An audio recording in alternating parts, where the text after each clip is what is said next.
মোদি মোদি মোদি মোদি মোদি মোদি। জোরে হাততালি দিয়ে যশস্বী প্রধানমন্ত্রী নরেন্দ্র মোদীজিকে স্বাগত জানাবেন।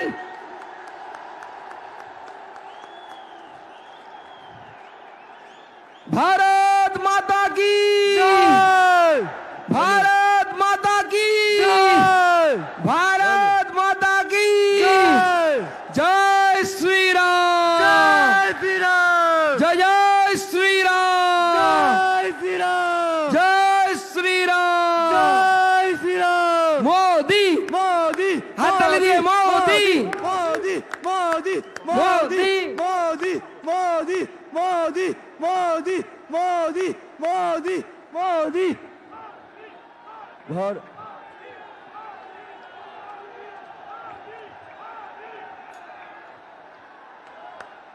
भारत माता की, भारत माता की जय श्री राम, जय श्री राम। भारत माता की, भारत माता की जय। दुई हाथ तुले जय श्री राम, जय जय श्री राम, जय श्री राम, जय श्री राम। जय श्री राम। মাননীয় প্রধানমন্ত্রী আমাদের মাঝে পৌঁছে গেছেন। মাননীয় প্রধানমন্ত্রীকে জোরে হাততালি দিয়ে একবার স্বাগত জানাবেন। সবাই মিলে বাংলা দেখাক, বাংলা পথ দেখাবে। নরেন্দ্র মোদীজিকে স্বাগত জানাবেন হাততালি দিয়ে। বাংলা মোদীকে চাই, জোরে হাততালি দেবেন। এইবার আমি আমাদের সম্মানীয় রাজ্য সভাপতি শ্রী দিলীপ ঘোষ মহাশয়কে অনুরোধ করব উত্তরীয় দিয়ে আমাদের যশস্বী প্রধানমন্ত্রী শ্রী নরেন্দ্র মোদীজিকে স্বাগত জানানোর জন্য। আমি এরপরে অনুরোধ করব আমাদের মাঝে উপস্থিত আছেন বাংলার সত্যিকারের গর্ব মহাগুরু শ্রী মিঠুন চক্রবর্তীকে অনুরোধ করব উত্তরীয় দিয়ে মাননীয় প্রধানমন্ত্রীকে স্বাগত জানানোর জন্য। জোরে হাততালি দেবেন।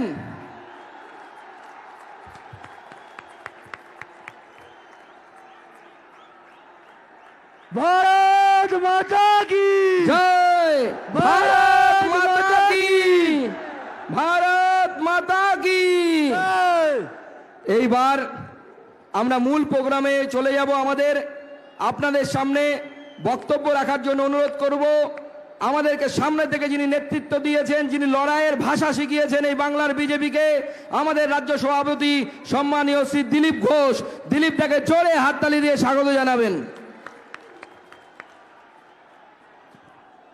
বন্ধুগণ, আপনারা অনেকক্ষণ ধরে অপেক্ষা করছেন সম্মাননীয় প্রধানমন্ত্রীর ভাষণ শোনার জন্য। আমরা প্রত্যেকদিন ভাষণ দিই, সেই জন্য ভাষণ দিতে আমি আসিনি। আমাদের প্রতি তার যে প্রেম আর ভালোবাসা, মাননীয় প্রধানমন্ত্রী, বিশ্বের সবচেয়ে বড় গণতন্ত্রের প্রধানমন্ত্রী, তাই যখন আমরা তাকে ডাকি তিনি এসে উপস্থিত হয়ে আমাদের আর নেতৃত্ব দেন, আমাদের উৎসাহ বাড়ান। আর একবার এই ব্রিগেডের ঐতিহাসিক র্যালিতে উপস্থিত হয়েছেন। পশ্চিমবাংলার সমস্ত মানুষের তরফ থেকে আমি তাকে স্বাগত জানাচ্ছি, অভিনন্দন জানাচ্ছি, ধন্যবাদ জানাচ্ছি। আমি একটা কথা বলবো, 2 বছর আগে আমরা এখানে উপস্থিত হয়েছিলাম। মাননীয় প্রধানমন্ত্রীর সামনে আমরা শপথ নিয়েছিলাম যে লোকসভাতে 50% আসন জিতিয়ে দেব, 19-এ হাফ আর 21-এ সাফ। আমাদের এই লড়াকু কর্মীরা আপনাদের পরিশ্রমে বাংলার মানুষ আমাদের আশীর্বাদ করে প্রায় অর্ধেক আসন দিয়েছেন। তাই আরেকবার আমি মনে করে দিতে চাইছি, 136 জন কর্মীর প্রাণের বিনিময়ে, হাজার হাজার কর্মী নিজের বাড়ি ছাড়া, ঘর ছাড়া, আত্মীয় স্বজন ছাড়া মিথ্যা কেসে জেলে আছেন, তাদের পরিশ্রমের জন্য। আর আজকেও হাজার হাজার কর্মী বাধার জন্য পৌঁছতে পারেননি, গাড়ি ভেঙে দেওয়া হয়েছে, মারপিট করা হয়েছে। তাদের ইচ্ছা শক্তির জন্য আমি একবার অনুরোধ করব, আগামী এই নির্বাচনে 200 সিট নিয়ে বিজেপি সরকার গড়ার জন্য আপনারা প্রস্তুত আছেন তো? প্রধানমন্ত্রীর সামনে শপথ নেবেন তো? এইবার 200 পার, এইবার বাংলায় বিজেপি সরকার এবং সোনার বাংলা সফল, আমাদের স্বপ্ন সফল হবে এই আশা রেখে আমার বক্তব্য শেষ করে সবাইকে ধন্যবাদ জানাচ্ছি। ভারত মাতা কি জয়। অসংখ্য ধন্যবাদ দিলীপ দাকে। সংক্ষিপ্ত বক্তব্য রাখলেন দিলীপ দা আজকে আমাদের মাঝে। এইবার আমরা সেই ঐতিহাসিক মুহূর্তের সাক্ষী হতে চলেছি। মাননীয় প্রধানমন্ত্রী শ্রী নরেন্দ্র মোদী এই ব্রিগেডের জনসভাকে সম্বোধন করবেন। সকলে জোরে হাততালি দিয়ে ওনাকে স্বাগত জানাবেন। ভারত মাতা কি, ভারত মাতা কি, ভারত মাতা কি।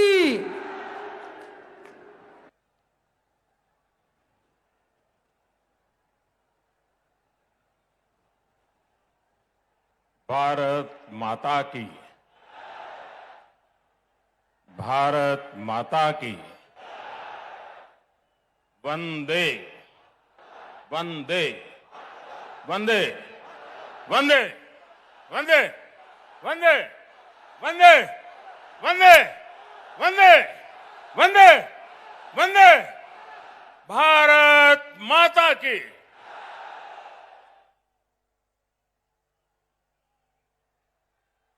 मंच पर विराजमान भारतीय जनता पार्टी के सभी वरिष्ठ नेतागण, पश्चिम बंगाल के, कोलकाता के बहनों और भाइयों को मेरा सादर प्रणाम।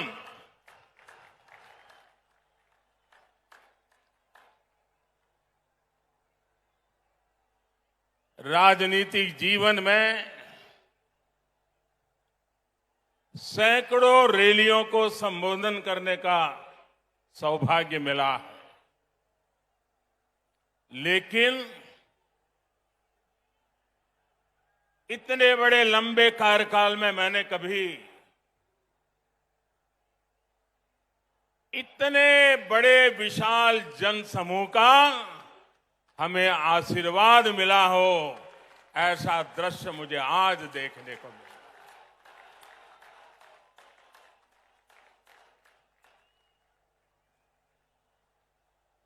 जब मैं हेलीकॉप्टर से देख रहा था, मैदान में तो जगह नजर नहीं आ रही है, लेकिन मैं देख रहा था सारे रास्ते इतने भरे पड़े हैं, लोग भागते हुए इधर की तरफ चल रहे हैं। मैं नहीं मानता हूं कि वो पहुंच पाएंगे। मैं फिर एक बार इतनी बड़ी तादाद में आप आशीर्वाद देने के लिए आए, मैं भारतीय जनता पार्टी के सभी कार्यकर्ताओं की तरफ से आपको सादर फिर से एक बार प्रणाम करता हूं। बंगाल की इस धरती ने हमारे संस्कारों को ऊर्जा दी है। बंगाल की इस धरती ने भारत की आजादी के आंदोलन में नए प्राण फूंके। बंगाल की इस धरती ने ज्ञान विज्ञान में भारत का गौरव बढ़ाया है। बंगाल से निकले महान व्यक्तित्वों ने एक भारत श्रेष्ठ भारत की भावना को सशक्त किया है। बंगाल की इस धरती ने एक विधान, एक निशान, एक प्रधान के लिए बलिदान देने वाले महान सपूत हमें दिया। ऐसी पावन मिट्टी को मैं अनेक अनेक बार नमन करता हूं। साथियों, ये मेरा सौभाग्य है कि आज इस ऐतिहासिक ब्रिगेड ग्राउंड पर मुझे फिर एक बार आपके आशीर्वाद प्राप्त करने का अवसर मिला है। ब्रिगेड ग्राउंड के आसपास एक तरफ स्वामी विवेकानंद जी का जन्म स्थान है, दूसरी तरफ नेताजी सुभाष बाबू का निवास स्थान है, एक तरफ महर्षि श्री अरविंदो का जन्म स्थान है, तो दूसरी तरफ डॉक्टर श्यामा प्रसाद मुखर्जी का जन्म स्थान है। ये कोलकाता, बंगाल और पूरे भारत की बहुत बड़ी प्रेरणा स्थली है। बीते दशकों में ब्रिगेड ग्राउंड में अनेकों बार ये नारा गूंजा है, ब्रिगेड चलो। सुना है ना, ब्रिगेड चलो। इस ग्राउंड ने अनेक देशभक्तों को देखा है, लेकिन ये ग्राउंड बंगाल के विकास में रोड़ा अटकाने वालों का भी गवाह रहा है। बंगाल की भूमि को 2400 घंटे हड़ताल और बंद में झोंक देने वालों की नीतियां और साजिशें भी इस ग्राउंड ने देखी है। इन लोगों ने बंगाल की इस महान भूमि का जो हाल किया, वो पीढ़ी दर पीढ़ी बंगाल के लोगों ने सहा है, बर्दाश्त किया है।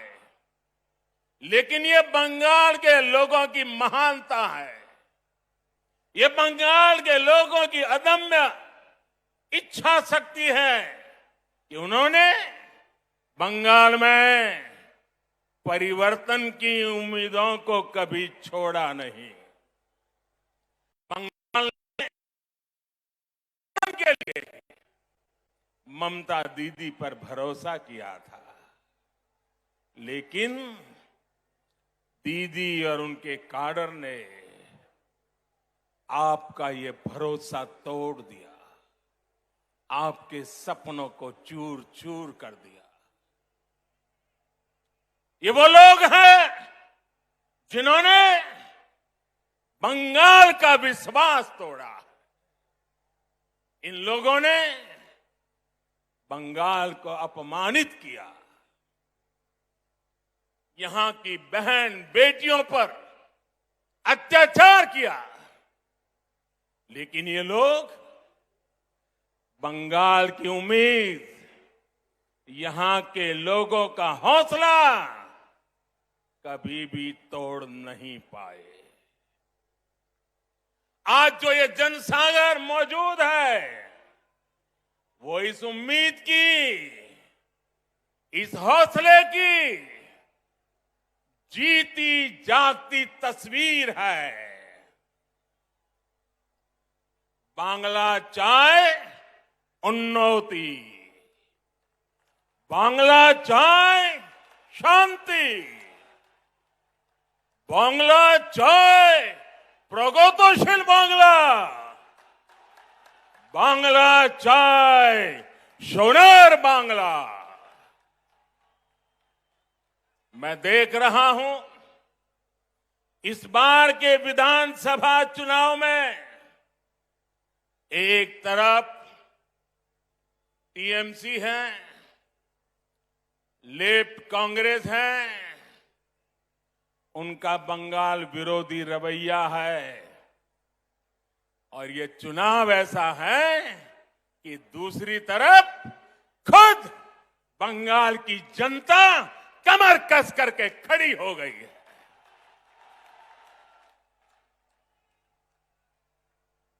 आज भाजपा को आशीर्वाद देने के लिए लाखों लोगों का यहां आना, लाखों लोगों का पूरे प्रदेश भर में निरंतर आशीर्वाद बनाए रखना, सामान्य मानवी हो, बंगाल के बौद्धिक जन हो, कला जगत के लोग हो, सभी अपना प्रेम, अपने आशीर्वाद बरसा रहे हैं। सबके दिल में एक ही इच्छा है, हमारा बंगाल विकास की नई ऊंचाई पर पहुंचे।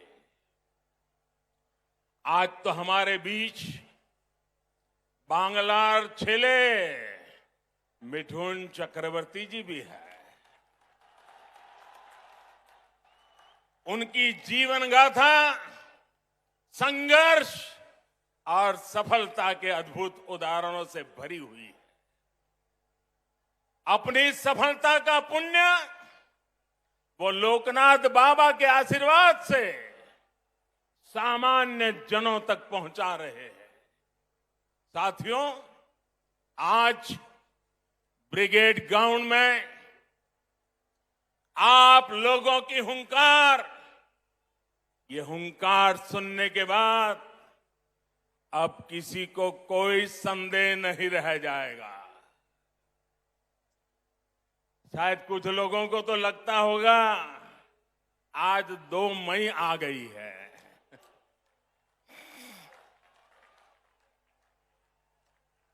भाइयों बहनों, पूरी ताकत से मेरे साथ बोलिए, दोनों मुट्ठी बंद करके बोलिए, हाथ ऊपर करके बोलिए, पूरी ताकत से बोलिए, भारत माता की, भारत माता की। साथियों, भारत माता के इस जयकारे की गूंज बंगाल के कोने कोने तक जा रही है। भारत माता के आशीर्वाद से सोनार बांग्ला का संकल्प जरूर सिद्ध होके रहेगा। यहां आया एक एक व्यक्ति, हमारी माताएं, हमारी बहनें, हमारी बेटियां, बंगाल का युवा आज बंगाल में आशोल परिवर्तन के लिए आया है। आशोल परिवर्तन। मैं इस ब्रिगेड ग्राउंड से आपको इस आशोल परिवर्तन का विश्वास दिलाने आया हूं। विश्वास बंगाल के विकास का, विश्वास बंगाल में स्थितियों को बदलने का, विश्वास बंगाल में निवेश बढ़ाने का, उद्योग बढ़ाने का, विश्वास बंगाल के पुनर्निर्माण का, विश्वास बंगाल की संस्कृति और यहां की परंपराओं की रक्षा का। मैं विश्वास दिलाने आया हूं कि आपके लिए, यहां के नौजवानों के लिए, यहां के किसानों के लिए, उद्यमियों के लिए, यहां की बहनों बेटियों के विकास के लिए हम 24 घंटे दिन रात मेहनत से काम करेंगे। हम मेहनत करने में कोई कमी नहीं रखेंगे। हम पल पल आपके लिए जिएंगे। हम पल पल आपके सपनों के लिए जिएंगे। ये विश्वास दिलाने में आया। हम आपकी सेवा करेंगे, आपका आशीर्वाद लेंगे। आपका दिल सिर्फ चुनाव में नहीं, हर पल आपका दिल जीतते रहेंगे। अपने काम के द्वारा, सेवा के द्वारा, समर्पण के द्वारा, परिश्रम के द्वारा। यहां जो भाजपा की सरकार बनेगी, उसकी नीति, उसके निर्णयों में बंगाल के लोगों का हित ये सुप्रीम होगा। बंगाल के लोगों का हित ये सर्वोपरि होगा। यहां जो भाजपा की सरकार बनेगी, आशोल परिवर्तन का मंत्र उसकी प्रेरणा होगा, उसके परिश्रम का आधार होगा।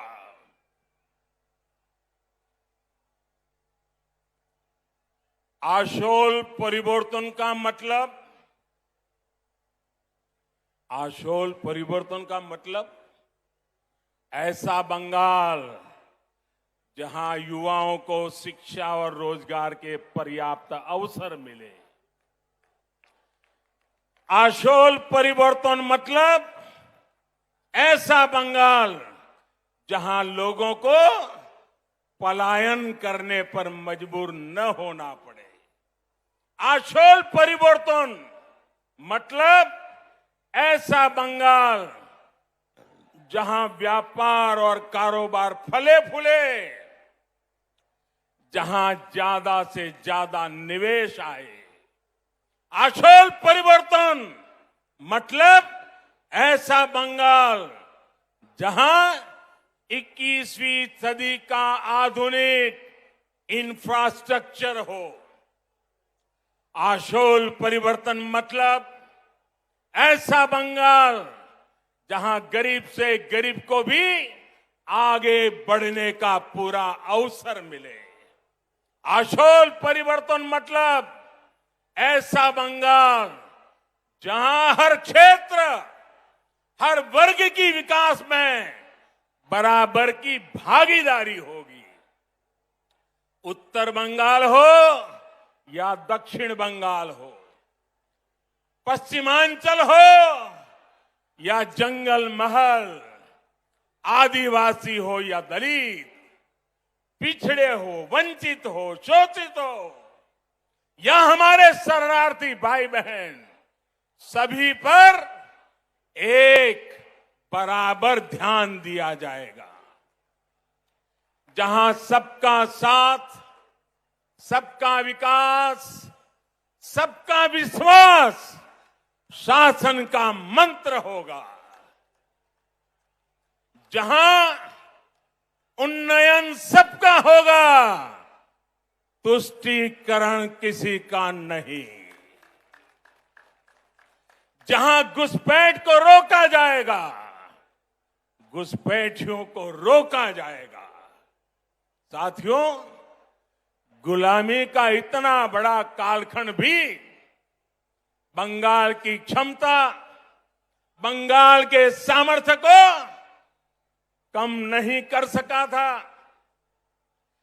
आजादी के इन 75 वर्षों में बंगाल ने जो खोया है, बंगाल से जो छीना गया है,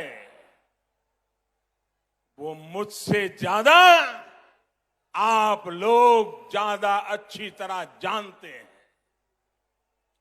आज हम इस संकल्प के साथ भी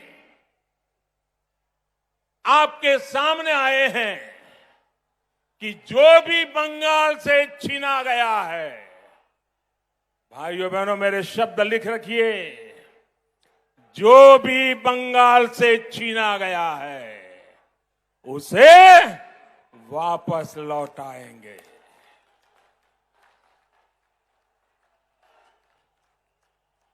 आज जब भारत अपनी आजादी के 75 वर्ष में प्रवेश कर रहा है, तो बंगाल एक नई ऊर्जा, एक नए संकल्प के साथ आगे बढ़ेगा।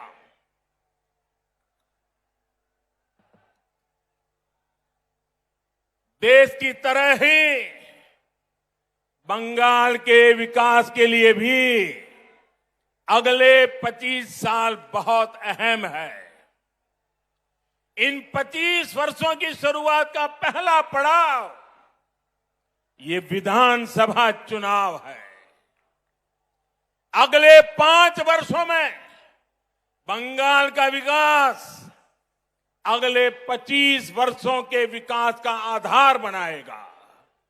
इसलिए इस बार आप सिर्फ बंगाल में सरकार बनाने के लिए वोट नहीं देंगे, लेकिन बंगाल को बनाने के लिए, बंगाल को विकास की नई ऊंचाई पर पहुंचाने के लिए वोट डालेंगे। जब 2047 में 25 साल के बाद देश जब आजादी के 100 साल मनाएगा, तब बंगाल सारे हिंदुस्तान को फिर से एक बार आगे ले जाने वाला बंगाल बन जाएगा। बंगाल में पोर्ट से लेकर के एक्सपोर्ट तक, टी से लेकर टूरिज्म तक, माछ की बात हो या भात की बात, पश्चिम बंगाल की माटी और समंदर में सब कुछ है जो जीवन को बेहतर बनाने के लिए जरूरी है। बस यही नीति साफ नियत के साथ आगे बढ़ने की जरूरत है। यहां बनने वाली भाजपा सरकार, एनडीए सरकार इसी सोच से आगे बढ़ेगी। भाइयों और बहनों, कोलकाता तो सिटी ऑफ जॉय है। कोलकाता के पास समृद्ध अतीत की विरासत भी है और भविष्य की संभावनाएं भी है। ऐसा कोई कारण नहीं है कि कोलकाता के कल्चर को सुरक्षित रखते हुए इसे सिटी ऑफ फ्यूचर न बनाया जा सके। कुछ दिन पहले ही देश के टॉप शहरों की लिस्ट निकली है। ये हर बंगाल वासी की अपेक्षा है कि कोलकाता भी इस लिस्ट में टॉप के शहरों में हो। इसके लिए चाहे कनेक्टिविटी सुधारना हो, नए नए उद्योगों की स्थापना हो, टेक्नोलॉजी का विस्तार करना हो, स्टार्टअप के लिए बेहतर माहौल बनाना हो, हम पूरे कमिटमेंट के साथ काम करेंगे। आपने देखा होगा कोलकाता मेट्रो का विस्तार अब और तेजी से किया जा रहा है। केंद्र की हमारी सरकार ने कोलकाता की धरोहरों को सजाने संवारने के लिए अनेक प्रयास किए हैं। जब कोलकाता में विकास का डबल इंजन लग जाएगा तो वो रोड़े, वो अड़चने भी खत्म हो जाएगी जो भी कदम कदम पर हमें अनुभव होती है।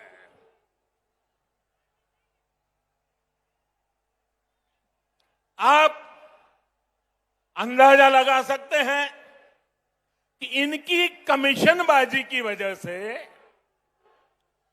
कोलकाता एयरपोर्ट से जुड़े हुए कई काम देखिए कब तक रुके हुए हैं। ऐसे रुके हुए हर काम को भाजपा सरकार में तेज गति दी जाएगी। यहां के स्मार्ट सिटी प्रोजेक्ट को भाजपा सरकार में नई ऊर्जा मिलेगी। शहर में नए फ्लाईओवर बनाए जाएंगे। अधूरे फ्लाईओवर्स को समय सीमा में पूरा किया जाएगा। भाजपा सरकार बनने के बाद कोलकाता में झुग्गियों में रहने वाले को भी पक्के घर मिलेंगे। प्रधानमंत्री आवास योजना का लाभ मिलेगा। रेहड़ी और ठेला लगाने वाले हमारे भाई बहनों को भी भाजपा सरकार में स्वनिधि योजना का लाभ तेज गति से दिलाया जाएगा। साथियों, कोलकाता के साथ ही बंगाल के दूसरे शहरों में भी आत्मनिर्भर भारत को ऊर्जा देने की भरपूर क्षमता है। भाजपा सरकार में इन शहरों के इंफ्रास्ट्रक्चर को आधुनिक बनाया जाएगा ताकि वहां पढ़ाई, कमाई और बुजुर्गों के लिए दवाई के नए साधन विकसित किए जा सके। पश्चिम बंगाल में फूड प्रोसेसिंग और पोर्ट लेड डेवलपमेंट की भरपूर संभावनाएं हैं। आत्मनिर्भर भारत अभियान के तहत इन उद्योगों में निवेश को यहां प्रोत्साहित किया जाएगा। इससे किसानों से लेकर मछुआरों तक हर किसी को लाभ मिलेगा। बहनों और भाइयों, पश्चिम बंगाल में आशोल परिवर्तन के लिए गांव और शहरों के स्थानीय शासन यानी ग्राम पंचायत, नगर निगम और नगर पालिकाओं के शासन में पूरी पारदर्शिता भी उतनी ही जरूरी है। इस लोकतांत्रिक व्यवस्था को जिस तरह से तहस नहस किया गया है वो आप भली भांति जानते हैं। इस व्यवस्था को बंगाल में भाजपा फिर से मजबूत करेगी। सरकारी सिस्टम पर, पुलिस पर, प्रशासन पर जनता का विश्वास जागे, हम वो परिवर्तन लेके रहेंगे। ये हम लाएंगे। भाजपा सरकार में एग्जाम से लेकर के ट्रेनिंग और रिक्रूटमेंट तक एक पारदर्शी व्यवस्था फिर से खड़ी होगी। स्किल डेवलपमेंट के लिए केंद्र सरकार की योजनाओं को यहां ईमानदारी से लागू किया जाएगा। पश्चिम बंगाल में नई राष्ट्रीय शिक्षा नीति के विस्तार को भी बल दिया जाएगा। इंजीनियरिंग, डॉक्टर, टेक्नोलॉजी ऐसे विषयों की पढ़ाई बांग्ला भाषा में भी हो, इस पर भी जोर दिया जाएगा। अंग्रेजी नहीं जानता, इसलिए गरीब का बच्चा, गरीब की बेटी अब डॉक्टर बनने के सपने से दूर नहीं रहेगी। गरीब का बच्चा, गरीब की बेटी भी वो डॉक्टर बन पाए, वो इंजीनियर बन पाए। झुग्गी झोपड़ी में पढ़ाई करके निकला हुआ बच्चा भी बंगाल का नाम रोशन करे, ये व्यवस्था हम बनाना चाहते हैं। साथियों, हमारा लक्ष्य सिर्फ पश्चिम बंगाल में सत्ता का परिवर्तन करना नहीं है। यही एकमात्र उद्देश्य नहीं है। हम बंगाल की राजनीति को विकास केंद्रित राजनीति की तरफ ले जाना चाहते हैं। 5 साल बर्बाद हो चुके हैं। अब बंगाल को बर्बाद होने का अवसर किसी को नहीं देना चाहिए। और इसलिए हम आशोल परिवर्तन की बात कर रहे हैं। और आशोल परिवर्तन के इस महायज्ञ में बंगाल के लोगों को भी ये भी याद रखना है कि उनके साथ किस तरह का छल बार बार लगातार कैसा छल किया गया है, इसे भूलना नहीं। साथियों, आजादी के नारे पर कांग्रेस सत्ता में आई थी। आजादी के बाद कुछ समय काम हुआ, लेकिन फिर बंगाल पर वोट बैंक की राजनीति हावी होती चली गई। इस राजनीति को वामपंथियों ने बढ़ाया और आगे लिया, और वामपंथियों ने तो नारा दिया।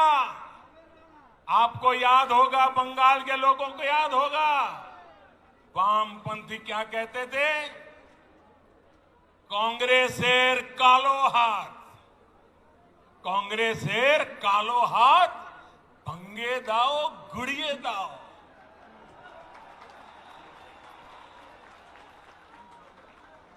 ऐसे ही नारों के दम पर वामपंथी सत्ता में आए, लगभग 3 दशक तक सत्ता संभाली। मैं जरा पूछना चाहता हूं, आज उस काले हाथ का क्या हुआ रे? ये काला हाथ कैसे गोरा हो गया रे?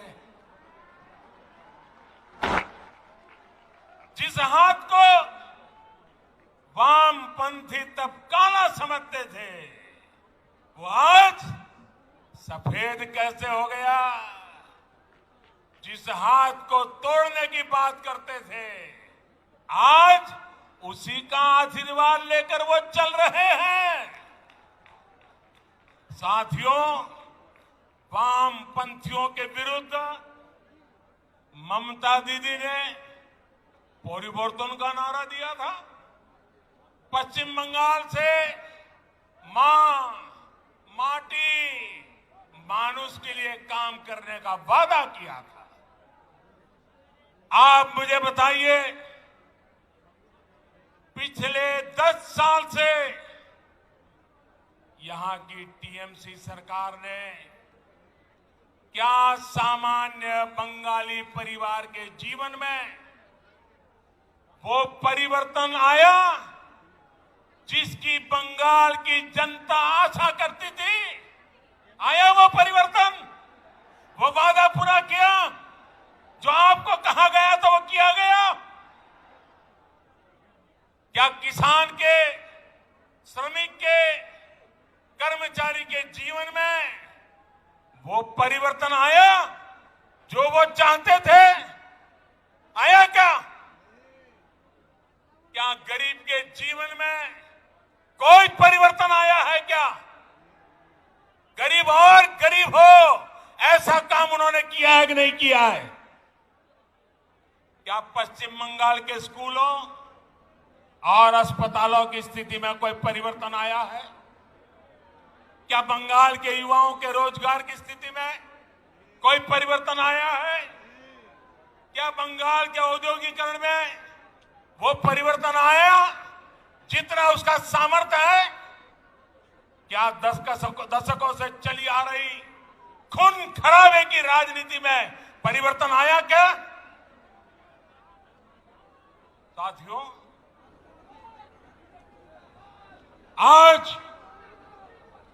आज बंगाल में मां, माटी, मानुष की क्या स्थिति है, ये आप भली भांति जानते हैं। मां पर गली गली में हमले होते हैं, घर में घुसकर मां पे हमले होते हैं। अभी हाल में जो 80 साल की बूढ़ी मां के साथ हुआ है, जो निर्ममता दिखाई गई है, उसने इन लोगों का क्रूर चेहरा पूरे भारत को दिखा दिया है। बीते 10 साल में बंगाल की शायद ही कोई मां है, शायद ही कोई बेटी है जो किसी न किसी अत्याचार के कारण रोई नहीं है, कोई सवाल न उठा सके। इसलिए ये आंकड़े भी छिपा करके बैठ गए हैं। साथियों, माटी की तो बात करने वालों ने बंगाल का कण कण, बंगाल का तिनका बिचौलियों, कालाबाजारी करने वालों और सिंडिकेट के हवाले कर दिया। आज बंगाल का मानुष परेशान है। वो अपनी आंखों के सामने अपनों का खून बहता देखता है। वो अपनों को अपनी आंखों के सामने लूटते हुए देखता है। वो अपनों को इलाज के अभाव में दम तोड़ते देखता है। वो अवसरों के अभाव में अपनों को पलायन करते देख रहा है। और पूरा बंगाल अब एक स्वर में कह रहा है, एक स्वर में कह रहा है, आरनॉय আর নয়ন নয়, আর নয়न নয়। ये टीएमसी सरकार के कम होते दिनों की उद्घोष है। ये उद्घोष पूरे देश को सुनाना जरूरी है। भाई और बहनों, आप मेरे साथ बोलेंगे, मेरे साथ बोलेंगे, मैं जो कहूंगा वो बोलेंगे, सबके सब लोग बोलेंगे, पूरा हिंदुस्तान सुने इस प्रकार से बोलेंगे, पक्का बोलेंगे। मैं आपके सामने कुछ शब्द बोलूंगा, उन शब्दों से टीएमसी सरकार की सच्चाई सामने आती है। मैं जो शब्द बोलूंगा उसके बाद आपको 2 बार बोलना है, पूरी ताकत से बोलना है। आपको बोलना होगा आर नॉय, आर नॉय। मैं जब बोलूंगा उसके बाद बोलना है, और इसके अंदर आपका गुस्सा, आपका आक्रोश, आपके दिल की आवाज निकलनी चाहिए, जो हिंदुस्तान के कोने कोने में पहुंचनी चाहिए। बोलेंगे, पक्का बोलेंगे। आपको आर नॉय बोलना है, ठीक है। भ्रष्टाचार, 2 बार बोलना है। भ्रष्टाचार, भ्रष्टाचार, तोलाबाजी, तोलाबाजी, कटमनी,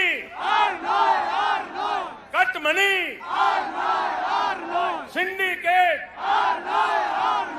सिंडिकेट, बेरोजगारी, बेरोजगारी, हिंसा,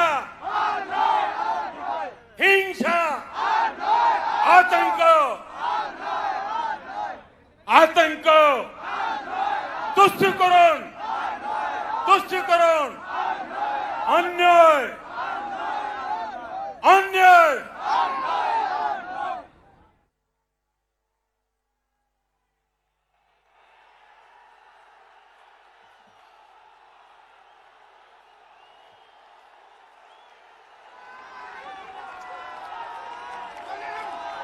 दीदी, सुन लिया दीदी,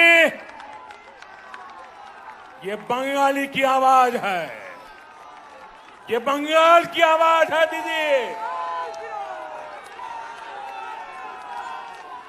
आज पश्चिम बंगाल के नौजवान, यहां के बेटे बेटियां आपसे एक ही सवाल पूछ रहे हैं।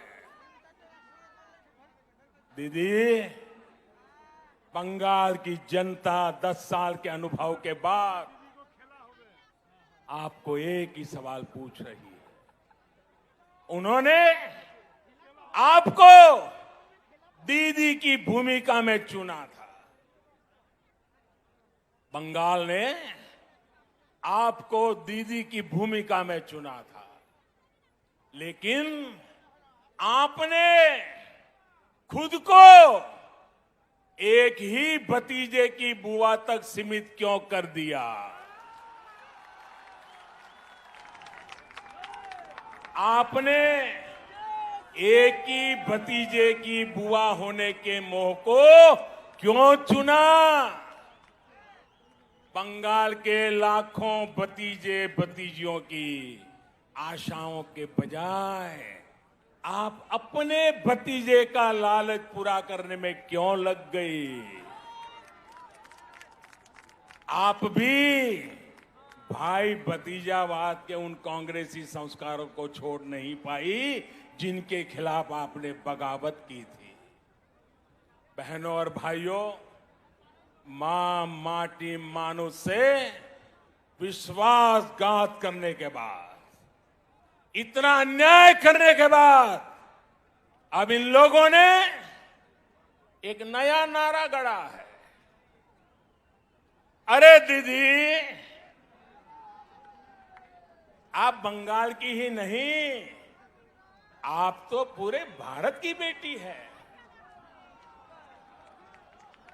कुछ दिन पहले जब आपने स्कूटी संभाली,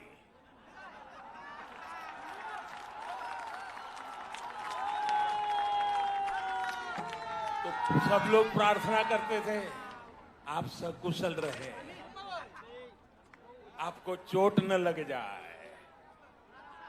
अच्छा हुआ आप गिरी नहीं तो जिस राज्य में वो स्कूटी बनी है उस राज्य को ही अपना दुश्मन बना लेती।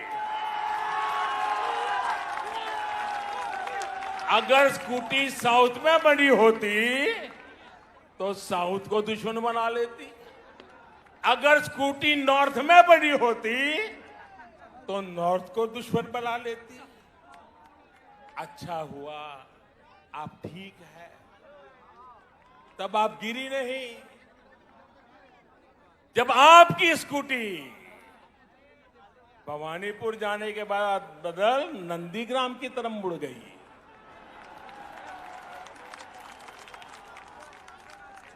अब दीजिए हम तो हर किसी का भला चाहते, हम नहीं चाहते किसी को चोट आए, लेकिन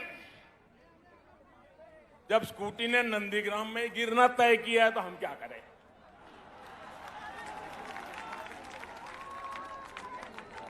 साथियों, ये संयोगी है कि अंतर्राष्ट्रीय महिला दिवस से एक दिन पहले मैं बंगाल की इस पवित्र धरती को प्रणाम करने आया। ये वो धरती जिसने मां शारदा देवी, मातंगिनी हाजरा, रानी रासमोनी, प्रीति लता वादेदार, सरदार देवी चौधरानी, कामिनी राय जैसी अनेक होनहार बेटियां भारत को दी। ये मेरा सौभाग्य है कि बीते 6 साल में केंद्र सरकार की हर योजना के केंद्र में हमारी बेटियां रही है, हमारी बहनें रही हैं, हमारी माताएं रही हैं। आज गरीब को अपना पक्का घर भी मालकिन के नाम से ही मिल रहा है। घर घर शौचालय बने, इज्जत घर बने तो बहन बेटियों को ही सम्मान मिला, उनको तकलीफ से मुक्ति मिली। बंगाल में 4 करोड़ से ज्यादा जनधन खाते खोले गए, इसमें आधे से ज्यादा खाते महिलाओं के ही हैं। हमने जब मुद्रा लोन देकर नए अवसर दिए तो इसका भी लाभ लेने वाली 75% महिलाएं ही हैं। हमने देश की गरीब बहनों को गैस कनेक्शन दिया तो कोरोना महामारी के दौरान उनके वो बहुत काम आया। पश्चिम बंगाल की लाखों बहनों को कोरोना काल में मुफ्त गैस सिलेंडर दिए गए।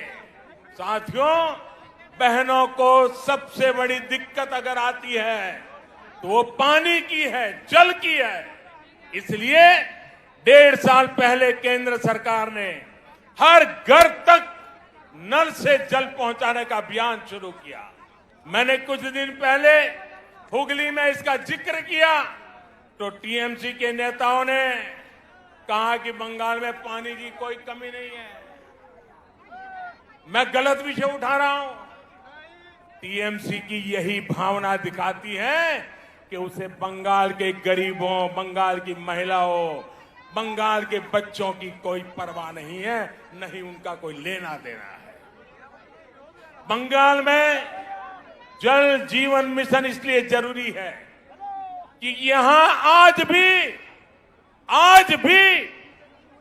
आजादी के 75 साल के बाद एक महिला यहां राज कर रही है, तब आज भी 1.5 करोड़ से ज्यादा घरों में नल से पानी नहीं आता। बंगाल में जल जीवन मिशन इसलिए जरूरी है क्योंकि अनेकों जिलों में आर्सेनिक युक्त पानी बच्चों का जीवन तबाह कर रहा है, सभी को बीमार कर रहा है। क्या गरीब की चिंता करना, गरीब की सेवा करना क्या हमारा कर्तव्य नहीं है? क्या गरीब कर भी राजनीति करेंगे? लेकिन अफसोस है साथियों कि देश में टीएमसी सरकार गरीबों पर झूठ बोल के राजनीति करने पर तुली हुई है। हर घर जल पहुंचाने के लिए केंद्र सरकार जो पैसे भेज रही है, उसका बहुत बड़ा हिस्सा आज तक यहां की सरकार खर्च ही नहीं कर पाई है। और आज इस ब्रिगेड ग्राउंड से पूरे बंगाल के लोगों से पूछता हूं, क्या टीएमसी सरकार बंगाल के गरीबों, यहां की महिलाओं, यहां के बच्चों की गुनहगार है कि नहीं है? गुनहगार है कि नहीं है? गुनहगार है कि नहीं है? इस चुनाव में उसे सजा मिलनी चाहिए कि नहीं मिलनी चाहिए? चोरों से सजा मिलनी चाहिए कि नहीं मिलनी चाहिए? साथियों, एक और योजना है। ऐसी कितनी ही योजनाओं का पैसा यहां की राज्य सरकार तिजोरी में रख करके बैठ गई है। दीदी जैसे ठान कर चल रही है कि न काम करेंगे न करने देंगे। आप मुझे बताइए, ऐसी सरकार को हटाएंगे? ऐसी सरकार को हटाएंगे? ऐसी सरकार को हटाएंगे? साथियों, बीजेपी सिर्फ घोषणाओं पर नहीं, घोषणाओं को तेजी से अमल करने पर विश्वास करती है। जो कहा हम उसको समय सीमा के भीतर करने की कोशिश करते हैं। आजकल तो हमारे विरोधी भी कहते हैं कि मैं दोस्तों के लिए काम करता हूं।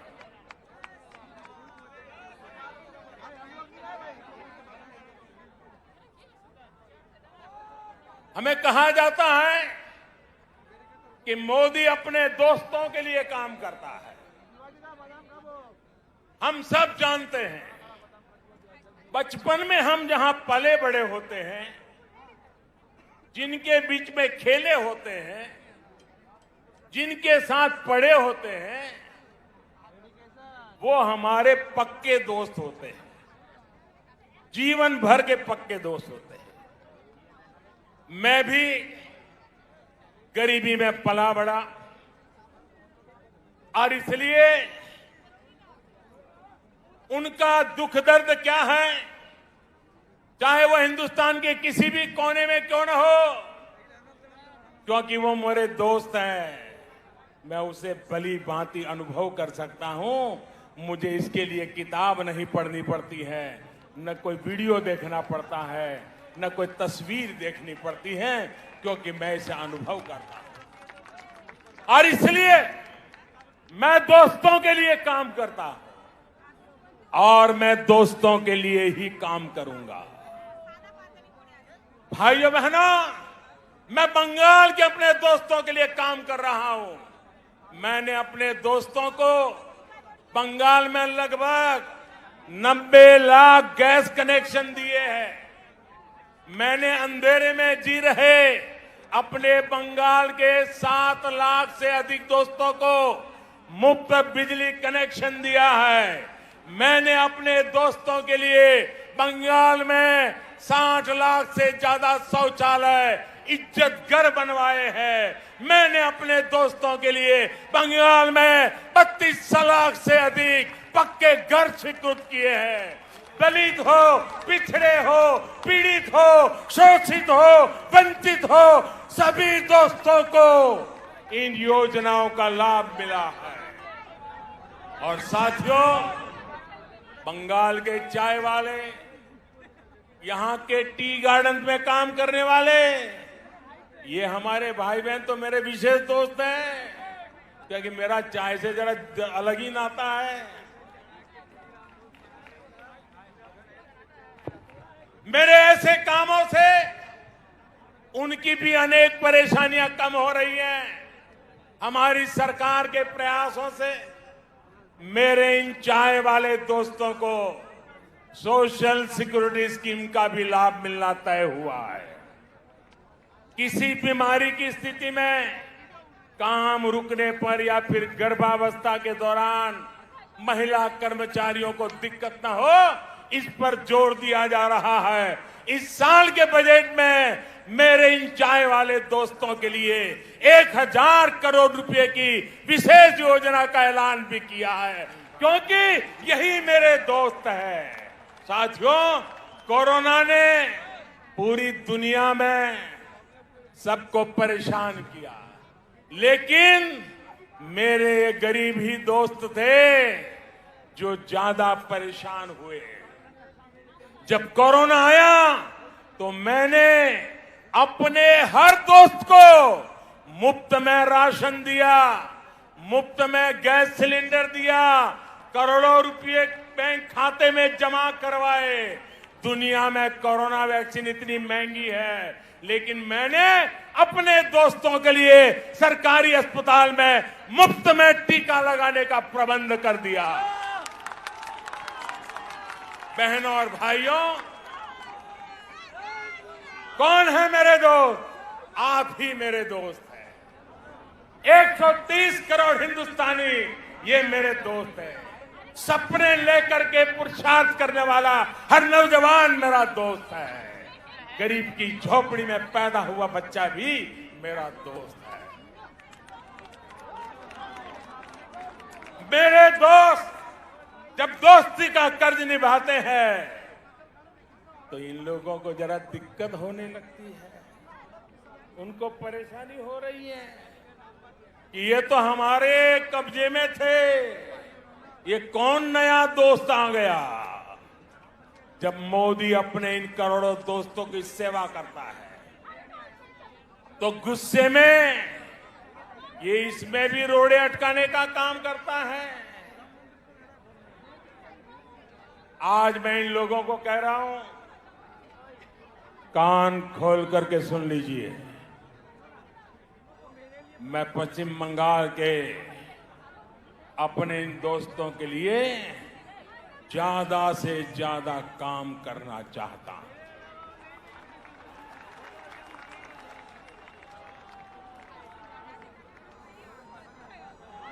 बंगाल सरकार रोक रही है, लेकिन मैं बंगाल के लाखों किसान दोस्तों के बैंक खाते में हजारों करोड़ रुपए सीधे जमा करना चाहता हूं। बंगाल सरकार रोक रही है, लेकिन मैं बंगाल के करोड़ों गरीब दोस्तों को आयुष्मान भारत योजना के तहत पूरे देश में कहीं पर भी 5 लाख रुपए तक के मुफ्त इलाज की सुविधा देना चाहता हूं। अब मेरे आप सभी दोस्त बताइए, दोस्ती चलेगी या तोलाबाजी? दोस्ती चलेगी? चलेगी? बहनों और भाइयों, आपके इसी जोश से दीदी और उनके साथियों की नींद उड़ी हुई है। तभी तो ये लोग कह रहे हैं इस बार खेला होवे, खेला होवे, खेला होवे। वाकई ये लोग तो अनुभवी खिलाड़ी हैं। ये खूब खेलना जानते हैं, इन्होंने खूब खेला भी है। कौन से खेल बाकी छोड़ा है आपने? कितने ही घोटाले करके बंगाल के गरीबों को लूटा गया है, बंगाल की संपदा को लूटा गया है। आपने क्या बाकी छोड़ा है? यहां तो अम्फान पीड़ितों के लिए भेजी गई राहत भी लूट ली गई। टोलाबाजी, सिंडिकेट, कमीशन कट, आपने इन घोटाले किए हैं, इतने घोटाले किए हैं कि अपने आप में करप्शन ओलंपिक का खेल आयोजित हो जाए। आपने लोगों की मेहनत की कमाई से लोगों की जिंदगियों से खेला। आपने चाय बागानों को ताला लगा दिया, राज्य को कर्ज में डुबो दिया। आपने युवाओं से उनके हक की नौकरी, उनका वेतन तक छीन लिया। यहां भर्ती परीक्षाओं में किस तरह का खेल होता है। छोटी छोटी लिस्ट रिलीज होती है, लिस्ट रिलीज करने से पहले किसी के घर में फाइल जाती है, किसी के घर में मंजूरी ली जाती है।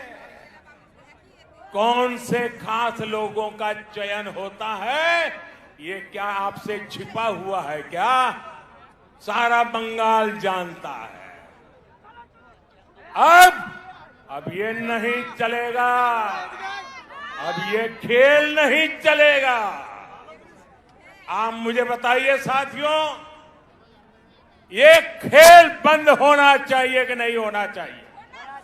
ये खेल बंद होना चाहिए कि नहीं होना चाहिए? ये खेल खत्म होना चाहिए कि नहीं होना चाहिए? ये खेल खत्म होना चाहिए कि नहीं होना चाहिए? दीदी, ये आवाज सुनिए, ये शंखनाद सुनिए। अब हर तरफ से एक ही आवाज है, टीएमसी का खेला शेष, टीएमसी का खेला शेष, खेला खत्म, विकास शुरू। मेरा आपसे आग्रह है,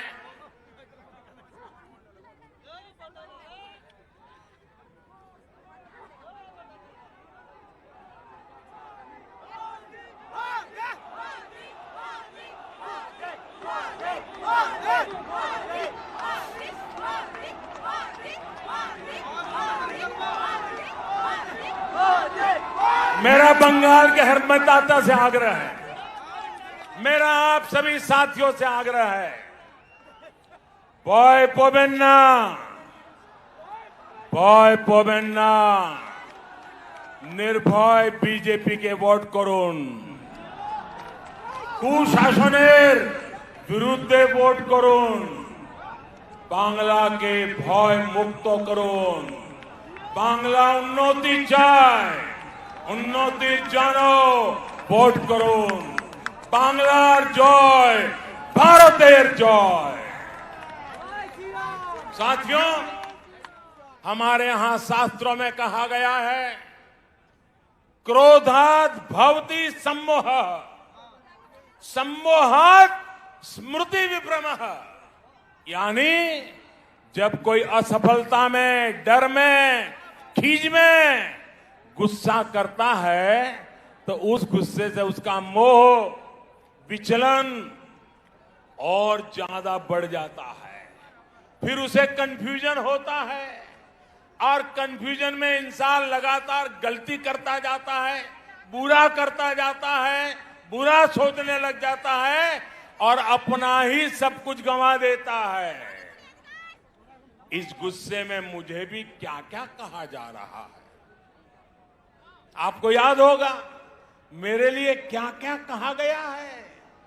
कभी रावण कहा जा रहा है, कभी दानव कहते हैं, कभी दैत्य, तो कभी गुंडा।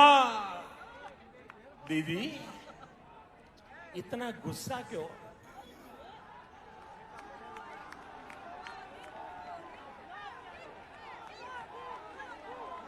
दीदी, इतना गुस्सा क्यों? राग केनो दीदी?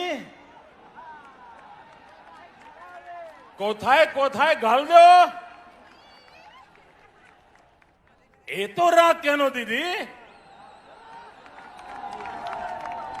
अगर आज बंगाल में कमल खिल रहा है तो इसका कारण वही कीचड़ है जो आपकी पार्टी ने, आपकी सरकार ने यहां फैलाया। आपने बंगाल को विकास के बजाय बंटवारे की तरफ धकेला, इसलिए यहां कमल खिल रहा है। आपने बंगाल में क्षेत्र और संप्रदाय के नाम पर भेदभाव किया, इसलिए बंगाल में कमल खिल रहा है। आपने लोकतंत्र के नाम पर लूट तंत्र को बढ़ावा दिया, इसलिए बंगाल में कमल खिल रहा है। आपने गरीब को उसके हक से वंचित रखा, इसलिए बंगाल में कमल खिल रहा है। साथियों, दीदी को मैं बरसों से जानता हूं। ये वो दीदी नहीं है जिन्होंने वामपंथ के अत्याचार के विरुद्ध आवाज उठाई थी। दीदी पर अब उनका अपना भी बस नहीं है। दीदी का रिमोट कंट्रोल अब कहीं और है, इसलिए वो ऐसी बातें कर रही है जो बंगाल की मूल सोच के विरुद्ध है, जो बंगाल की परंपरा के विरुद्ध है। बंकिम बाबू, गुरुदेव टैगोर, स्वामी विवेकानंद, नेताजी जैसे महान सपूत जिन्होंने पूरे भारत को दिशा दिखाई, उन्हें टीएमसी की बाहरी सोच से कितना दुख होता होगा। भाजपा के लोगों को बाहरी बोलने वालों से पूछिए और जरा हिम्मत के साथ पूछिए, जरा पूछो तो जिस कांग्रेस पार्टी का नाम ले रहे हो, उस कांग्रेस पार्टी को जन्म किसने दिया था, स्थापना किसने की थी? क्या कांग्रेस पार्टी की स्थापना करने वाला बाहरी था का भीतर ही था? जिस लेफ्ट ने, जिस वाम मार्गियों ने इतने वर्षे तक बंगाल पर राज किया, जिनकी विचारधारा मार्क्स लेनिन माओ पर आधारित है, वो बाहरी है या भीतरी? टीएमसी जो बंगाल की सत्ता में है, ये भी तो उनका मूल गोत्र भी कांग्रेस है, वो कांग्रेस से ही स्वार्थ के कारण निकले हुए लोग हैं। जबकि भारतीय जनता पार्टी की स्थापना के मूल में ही बंगाली चिंतन है। भाजपा वो पार्टी है जिसकी स्थापना की प्रेरणा बंगाल के महान सपूत डॉक्टर श्यामा प्रसाद मुखर्जी की है। भाजपा वो पार्टी है जिसके विचारों में बंगाल की महक है। भाजपा वो पार्टी है जिसके संस्कारों में बंगालों की सुवास है, बंगाल की परंपरा की सुवास है। भाजपा वो पार्टी है जिसके डीएनए में बंगाल का सूत्र है। भाजपा वो पार्टी है जिस पर बंगाल का अधिकार है। भाजपा वो पार्टी है जिस पर बंगाल का कर्ज है। भाजपा ये कर्ज कभी चुका नहीं सकती, लेकिन बंगाल की माटी का तिलक लगाकर उसे विकास की नई ऊंचाई पर पहुंचाना चाहती है। साथियों, देश के सबसे बड़े राज्य से लेकर देश के सबसे छोटे राज्य तक मैं भारतीय जनता पार्टी के माध्यम से आज जनता की हम लोग सेवा कर रहे हैं। कमल के फूल में बंगाल की मिट्टी की खुशबू है, इसलिए ही कहा जा रहा है लोकसभा में टीएमसी हाफ, लोकसभा में टीएमसी हाफ, और इस बार पूरी साथ। इस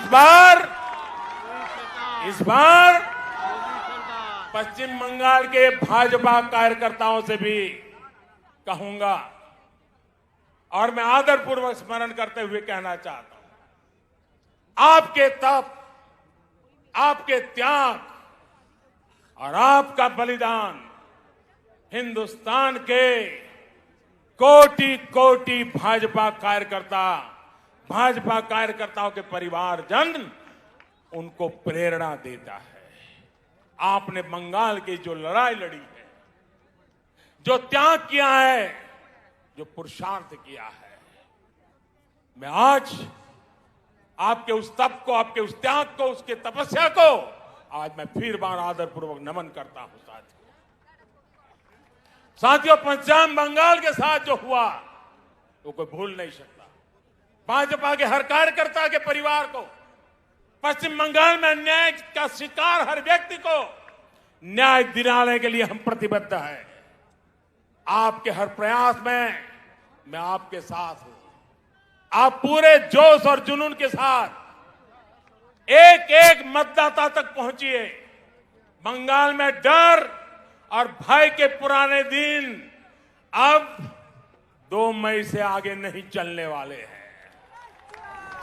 मैं बंगाल के सरकारी कर्मचारियों से भी आग्रह करूंगा, बिना किसी राजनीतिक दल के दबाव में आए काम करिए। देश का संविधान, देश का लोकतंत्र सर्वोपरि है, उसके ऊपर कोई नहीं है। मैं पश्चिम बंगाल के हर वोटर से कहूंगा, लोकसभा चुनाव में आपका मंत्र था चुपचाप कोमल छाप, चुपचाप कोमल छाप। ये इसका कमाल कर दिया था। आपके एक वोट की ताकत आपने कश्मीर से लेकर अयोध्या तक दिखी है। इस बार आपको जोर से छाप, टीएमसी साथ के इरादे से आगे बढ़ना है। ये ब्रिगेड मैदान आज फिर से बंगाल में लोकतंत्र स्थापित करने जा रहा है और आप सभी उस क्षण के साक्षी बनेंगे। अब मैं आपसे फिर से एक बार कुछ बातें बुलवाना चाहता हूं। बोलेंगे? बोलेंगे? ये सारे शब्द बंगाल की इच्छा है, एक एक शब्द बंगाल का संकल्प है। ये आपका भी संकल्प है, ये मेरा भी संकल्प है। मैं जो शब्द बोलूंगा उसके बाद आपको एक सुर में बोलना है। ए बार, क्या बोलना है? ए बार बोलेंगे? ए बार बोलेंगे? पक्का बोलेंगे? আসল পরিবর্তন, আসল পরিবর্তন, আসল পরিবর্তন। চাকরি, চাকরি, महिला सुरक्षा, महिला सुरक्षा, कृषक सुरक्षा, कृषक सुरक्षा, विकास, विकास, सुशासन, सुशासन, सोनार बांग्ला, सोनार बांग्ला, बीजेपी, बीजेपी, बीजेपी, बीजेपी। हम सभी का संकल्प जरूर पूरा होगा। इसी विश्वास के साथ आप सभी का एक बार फिर मैं बहुत बहुत आभार व्यक्त करता हूं। दोनों मुट्ठी बंद करके पूरी ताकत से बोलिए मेरे साथ, भारत माता की, भारत माता की, भारत माता की, भारत माता की। वंदे वंदे वंदे वंदे वंदे वंदे वंदे वंदे वंदे वंदे वंदे वंदे वंदे। धन्यवाद।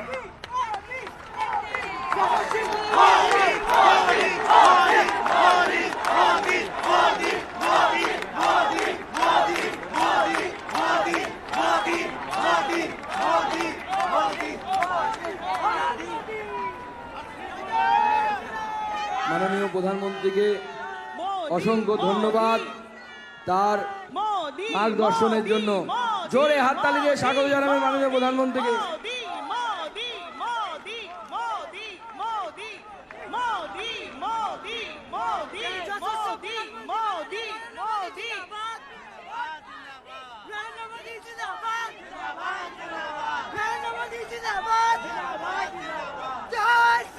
भारत माता की, भारत माता की, भारत माता की जय श्री राम।